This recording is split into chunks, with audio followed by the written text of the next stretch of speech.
That's a great question. It's very unique for public safety. For the last 80 years, public safety in the United States has had disparate technologies that they've utilized for land mobile radio and wireless communications.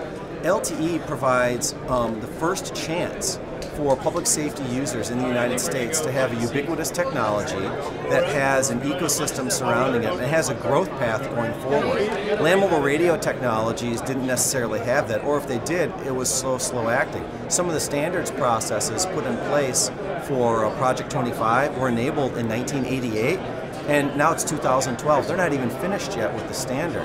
Whereas you take an LTE, started in 2005, deployed in 2009, and now huge ecosystems by 2012. Just the momentum behind that. The ability also, LTE allows us to get from a niche type device that's very expensive to make, very difficult to maintain, and expensive to purchase, to a commodity level type device that we can even specialize. That commodity level device, the price is incremental, so that we can have a huge cost savings in addition to getting capabilities that the rest of the ecosystem in the commercial world has. The ability to cruise the internet, the ability to get applications, location awareness, all those things. Rather than developing something on our own, we can take advantage of what's being in the standards body.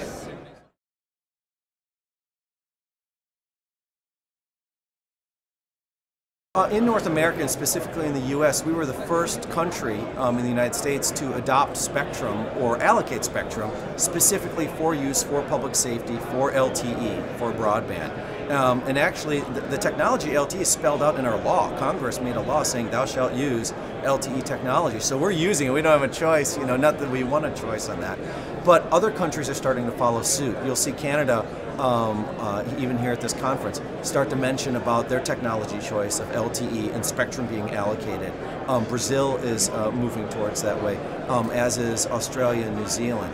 So I think what that has done is that's created an ecosystem for devices, for device manufacturers to get into a new market vertical that hasn't been around. So we've created a new business for the device manufacturers. For the radio access network vendors, it creates a new market for them. It creates new opportunities on the business side for shared network, shared spectrum, carrier aggregation, and things of that nature. So it really encompasses everything by creating not only devices and RAN, but the entire business culture around LTE and mobile.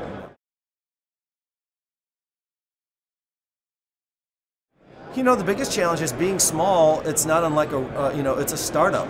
FirstNet, or the First Responders Network Authority, is a new network. So it doesn't have any circuit switch to fall back onto. It does not have an existing network. So relationships with existing carriers need to be made. A whole new, new cell sites. All of that needs to be created from scratch. So just the aspect of getting vendors to develop equipment specifically for our band and for our needs, that's taken some time, but now we're starting to see some momentum. This show has really helped establish relationships with those international vendors by bringing them here and consolidating them. Allows us to speak with a lot of C-level or director type level people and get access to them, so that we can start getting products into our lab, start evaluating them, and then eventually start deploying it.